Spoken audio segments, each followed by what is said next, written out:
They tried to silence her with a lie and broadcast it to 80 million people. That's right. Fox News and Tucker Carlson aired a doctored video of Congresswoman Jasmine Crockett twisting her words into something she never said. For days, she said nothing. No tweets, no press, just quiet. But inside, she was building something, piece by piece. When she finally stepped into that courtroom, what she didn't just destroy their narrative, it dismantled the machine behind it. The $65 million verdict that followed, that was just the beginning. If you believe truth still matters in America, hit like, leave a comment with where you're watching from, and subscribe. Because this story isn't just about a courtroom win, it's about justice finding its voice. It didn't begin in a courtroom. It began under studio lights. The night Fox News aired the segment, everything looked normal. Same set, same host, same hard stare into the camera. But what played on millions of screens across America that night wasn't news. It was a performance, a distortion, a weapon. Tucker Carlson sat at his desk, papers fanned neatly before him, eyes locked on the lens. He leaned in like a man about to speak a truth he wanted to feel sacred. Jasmine Crockett, he said slowly, almost savoring the syllables. Is she the future of Congress, or just another radical who wants to jail the press? He didn't pause for a fact check. He didn't cite a source. He let the silence do the heavy lifting, while a graphic behind him lit up in bold red letters, Crockett under fire. And then came the clip, a video of Jasmine on the House floor, low quality, heavily edited, clipped so surgically it barely resembled reality. Her voice sounded sharper, harsher. Her words, taken completely out of context, were rearranged to suggest she had said, "We must prosecute those who spread dangerous conservative lies in the media." She had never said that.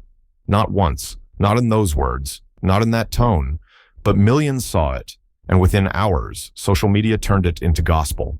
Morning radio shows repeated it. Online forums spun it. Conservative pundits called it proof that Jasmine was un-American, dangerous, a threat to the First Amendment. Even journalists who should have known better began echoing the narrative. The truth was never invited into the room. Jasmine Crockett didn't respond immediately. She didn't run to Twitter, didn't hold a press conference, didn't stand behind a podium begging people to believe her, because she knew something most people don't. When the truth is twisted before it reaches the public, when the lie is repeated enough times, when the narrative is built not to inform, but to incite, it takes more than a microphone to fix it. It takes something heavier, something that can't be edited, something that won't just reclaim her voice, but reveal who tried to erase it in the first place. While America raged over what they thought she said, Jasmine sat in silence, poring over transcripts, consulting legal minds, running forensic analysis on the footage.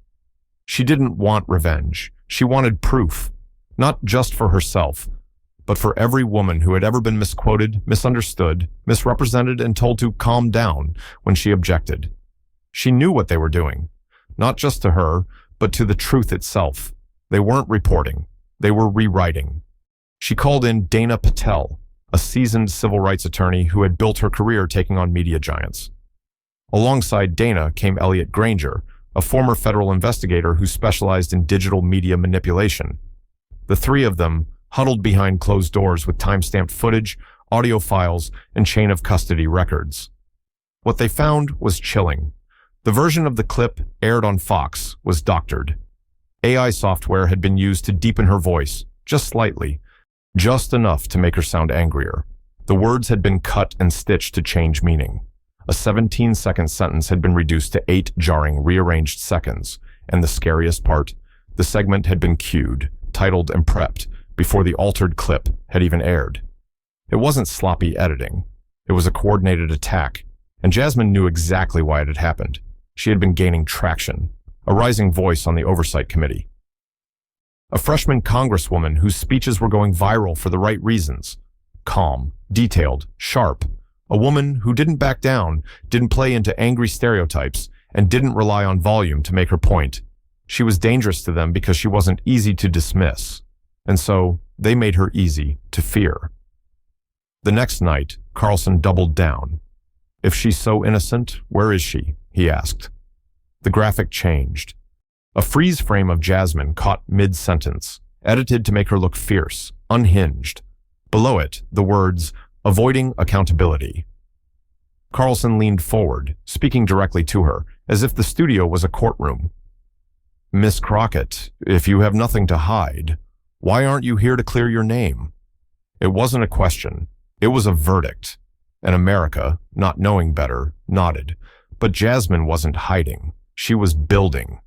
Inside her congressional office, her team pulled every internal email, compiled every date and timestamp, documented every instance of harassment, every voicemail, every threat that had come in after the broadcast. One message had read, "You deserve to be prosecuted for what you said." Another included her home address. A third simply said, "TikTok." The damage wasn't theoretical. It was in her inbox, in her staff's tears, in the silence of colleagues who had once shaken her hand and now kept their distance. She was being erased, in real time, so she filed a 47-page lawsuit, meticulously crafted, served not just to Fox News, but to Tucker Carlson himself, not as a journalist, but as a man who had, the suit alleged, knowingly weaponized falsehoods to destroy her credibility and threaten her safety. It wasn't about publicity. It wasn't even about money. It was about the line, the one they had crossed, the one she was drawing. And as the legal filings hit newswires and the media scrambled to react, Jasmine Crockett didn't speak to cameras, didn't do a press tour. She walked into court with her team, her evidence, and her truth. Because in a world where lies are profitable and truth is slow, she knew the only way forward was to stop performing and start proving. And what she was about to prove would leave an entire network stunned and a nation watching, finally, with eyes wide open. The morning she walked into federal court, it wasn't with reporters behind her or TV crews jostling for angles. It was quiet, deliberate. Jasmine Crockett wore no flashy colors, no designer statement, just a dark blue suit and a steel resolve. She didn't wave. She didn't nod. She walked straight ahead. In her hand was a folder thick with evidence, receipts, timestamps, forensic breakdowns, sworn affidavits, and something else the public hadn't seen yet. Something that would shift the tide of the trial from speculation to devastation. America hadn't seen what she was bringing, but it was coming, and it would land like a hammer. Inside the courtroom, the tension was almost physical. You could feel it in the marble floors. You could feel it in the hush of the gallery. The judge, a respected constitutionalist named Harold Langston, took his seat without ceremony. His presence said this wouldn't be theater. It would be a reckoning. Dana Patel rose first, calm, confident, and surgical in her words.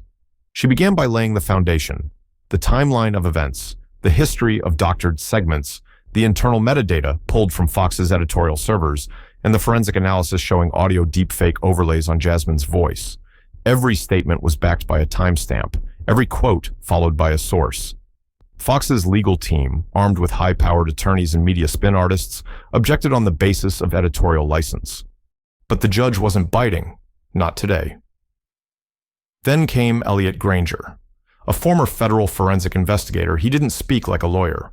He spoke like a man with no interest in drama, only facts. He pulled up waveform comparisons between Jasmine's actual speech and the one broadcast by Fox. Then he showed the AI distortions, the tone shifts, the timbre manipulation. This wasn't her voice, he told the jury. It was built to sound like her, just angry enough to terrify older viewers and trigger younger outrage. Then came the most chilling part. "Ladies and gentlemen," Elliot said, his voice unwavering, the altered version of Congresswoman Crockett's speech was not only edited, but uploaded to political forums 4 hours before it aired.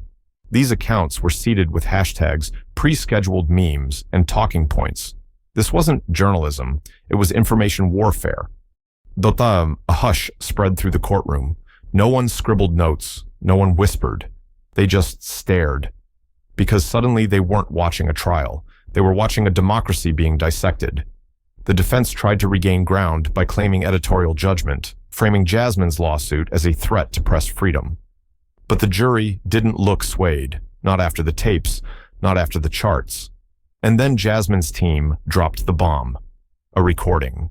A whistleblower, a former Fox segment producer, had grown uncomfortable with the direction of coverage. One day before the segment aired, he'd secretly recorded a team meeting. The voices were clear, identifiable, and in the background, someone said, "She's getting too popular. If we don't break her now, she'll be Kamala 2.0. Another voice added, "Cut the legal parts, just give us the line about jailing the press. Our base eats that up." Silence. Even Tucker Carlson, seated beside his legal team, flinched. Judge Langston didn't need to bang his gavel. He let the truth settle in. And it did, like a fog that wouldn't lift. Jasmine sat still. No smile, no smugness. She didn't need it. She wasn't there to gloat. She was there to correct the record. By the time the first day of arguments ended, the hashtags were already trending, but they weren't what Fox had hoped. Fabricated fear. Stand with Jasmine. Truth on trial.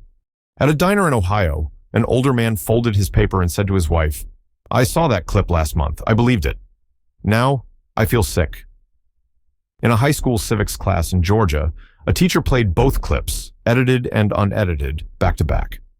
One student raised her hand and asked, "How is that even legal?" In nursing homes, barbershops, church parking lots, people talked, not about politics, about what it meant when a news anchor could edit reality to sell fear. The courtroom wasn't just a courtroom anymore. It was a mirror. And the next day, Jasmine was going to show them the reflection no one wanted to see. Day 2. The air outside the courthouse was sharp. Gray skies pressed low over Washington, as if the city itself felt the weight of what was happening inside. America wasn't just watching now. They were leaning in. For many older viewers, the trial was more than a media scandal. It was a referendum on truth itself. In churches, VA centers, and community halls, conversations weren't about party lines. They were about how long people had trusted news anchors over their own instincts. That trust was cracking. Jasmine Crockett was swinging the hammer. She stepped into court just after 9 a.m. Her walk was slower this time, not because she was tired, but because she was preparing to drop something no one saw coming. A piece of evidence not yet released to the public, not even listed in the exhibits filed with the court. It wasn't a document. It was a video, and it would change the course of the trial. As the courtroom filled, Judge Langston took the bench. He looked graver than the day before, maybe because of what he'd heard, maybe because of what he was about to allow. Dana Patel rose. "Your Honor, we respectfully request permission to play a short clip, unedited, time-stamped, and pulled from C-SPAN archives. It is the full version of the speech Fox aired selectively." The defense stood to object, but the judge raised a hand. "They've already seen the edited version," he said. "Now they will see the truth." The lights dimmed, the screen lowered, and for the first time since the trial began, the jury saw the uncut speech. Jasmine Crockett stood at a podium on the House floor. Her voice was clear, her tone calm. She spoke about misinformation. She spoke about the risk it posed to democracy. She cited examples from both sides of the aisle. She said the government had a responsibility to regulate harmful content, regardless of ideology. There was no mention of jailing journalists, no tone of fury, no attack on conservatives, just policy, reason, integrity. The clip ended. No music, no cutaways, just silence. Dana stepped forward. "That," she said, "is what America never saw." Then, without warning, the screen split. On one side, the clip they had just watched. On the other, the Fox News broadcast. The difference was jarring. Color grading made Jasmine look darker, harsher. Audio manipulation made her voice sharper. Entire phrases were missing. Others were spliced to create false urgency. The words "jail conservative media" were never said, but in the edited clip, they sounded like they were. Murmurs ran through the gallery. One juror covered his mouth. Another shook her head. Jasmine didn't speak. She didn't need to. She was finally being heard, as herself. Then came Elliot Granger. He returned to the stand with a USB stick in hand. On it was the final nail. The same whistleblower who had recorded the production meeting had provided one more file, a screen recording from a Fox News editor's workstation. In it, you could see the timeline. You could see the original clip dragged into the editing software. You could see the cuts, the voice overlays, the typed notes, make it hit harder, boost keywords. Ladies and gentlemen, Elliott said, this wasn't journalism. This was production. Gasps, not dramatic, just honest, because what everyone had suspected was now undeniable. Fox's defense team scrambled. They cited editorial rights. They claimed fair use. But even their eyes were dimmer. Then the judge turned to Jasmine. "Congresswoman Crockett," he said, "would you like to address the court?" She stood slowly, walked to the center. Her voice didn't rise. Her hands didn't shake. "Your Honor, I wasn't going to speak. I thought the truth should stand on its own. But I realize now, if we're going to fix this, not just for me, but for everyone who's ever been misrepresented, we need to name what happened. They didn't just lie. They created a version of me that fit the narrative they wanted. And when that didn't go far enough, they produced a version to be feared. I became a headline, a warning, a weapon, all without ever changing what I actually said. I watched as people looked at me, people who once respected me, and began to wonder if maybe I was the person they saw on that screen. I didn't fight back because I wanted revenge. I fought because I wanted the truth to matter again. I'm not the only one this has happened to, but if I can be the last, then it was worth it." She stepped back. No one clapped. They just listened and remembered. Outside, the clip was already being shared, online, on cable, in private Facebook groups and public Twitter threads. For the first time in weeks, the real Jasmine Crockett was being seen, and Fox News had nowhere to hide. By the time court resumed the next morning, the country had changed. The overnight news didn't open with war or weather. It opened with a name, Jasmine Crockett.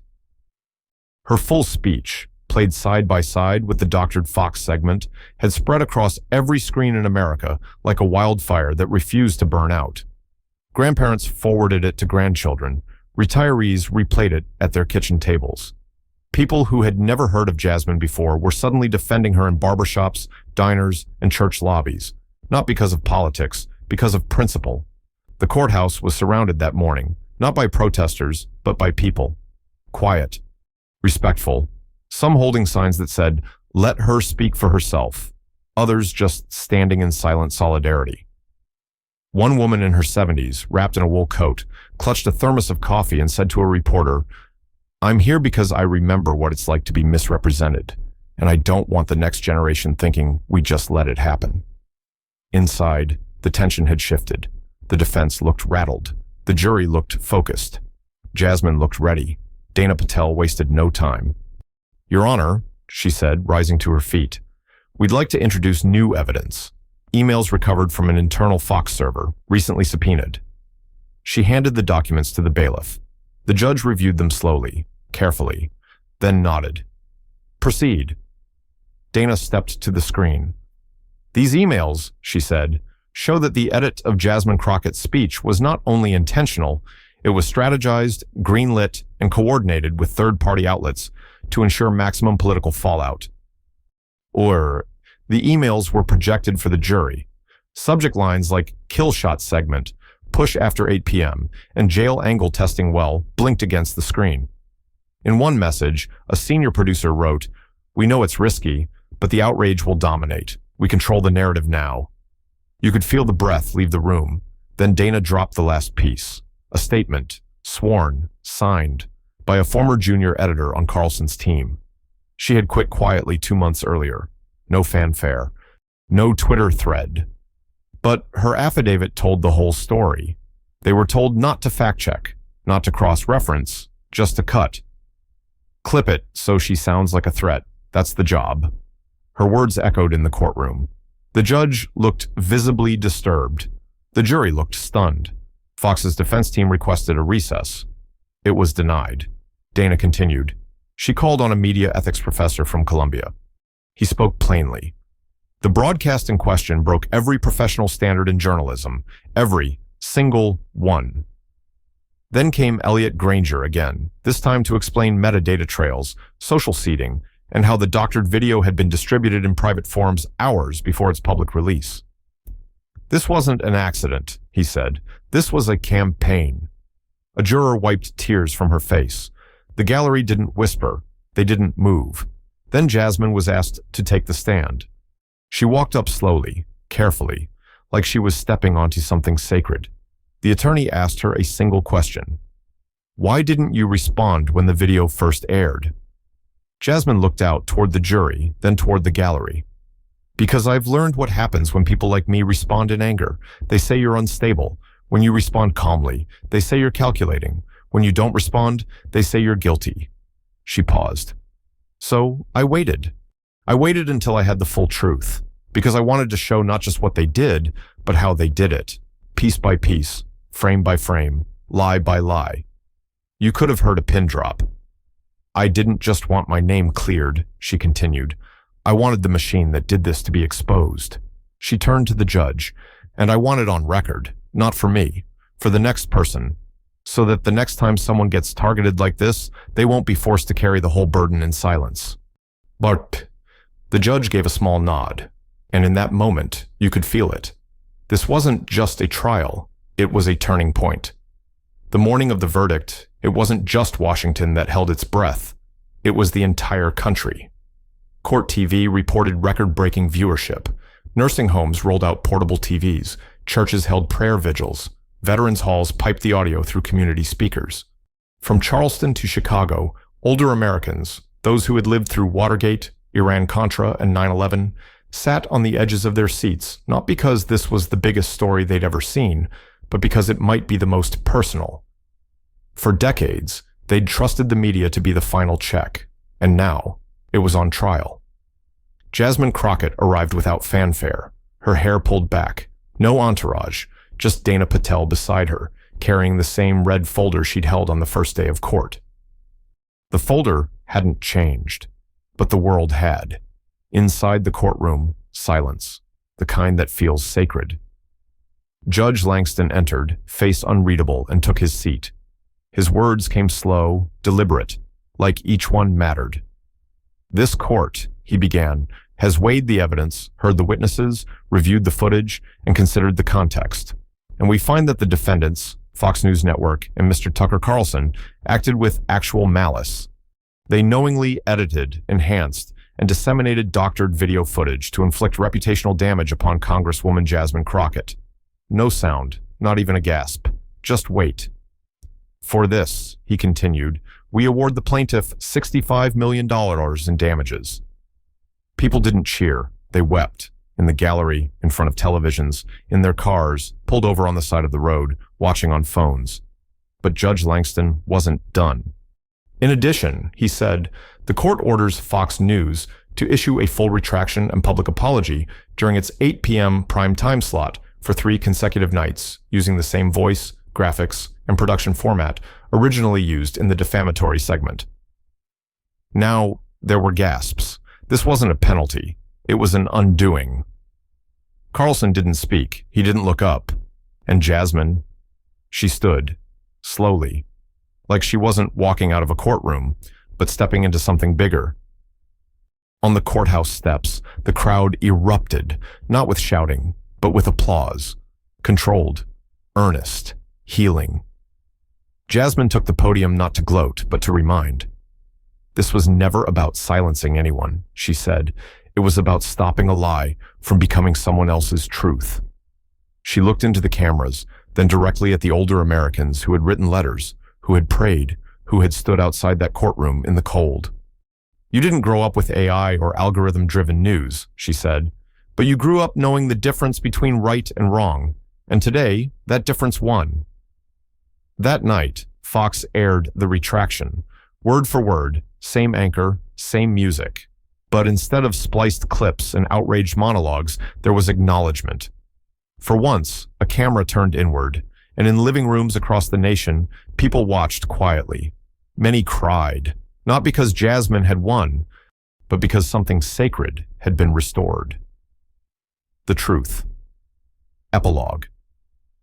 In the weeks that followed, the Crockett Standard was introduced in Congress, a bipartisan bill proposing clear federal guidelines on AI-enhanced content, political smear broadcasts, and the right to timely correction. It passed the House with overwhelming support. Senate was next. College curriculums began requiring Jasmine's case in media ethics. Law students across the country requested transcripts of the trial. In one community center in Pennsylvania, a retired mailman pinned a photo of Jasmine on the corkboard. Beneath it, he wrote, "She didn't just defend herself, she defended all of us." And Jasmine? She didn't launch a book tour, she didn't take a fellowship, she went back to work. Because she never wanted to be a symbol, she just wanted to be heard. And now, finally, she was. If this story moved you, tell us where you're watching from in the comments. Hit like, subscribe, and share this with someone who still believes in the power of truth. Because stories like this, they don't just inform, they remind us what justice is supposed to feel like.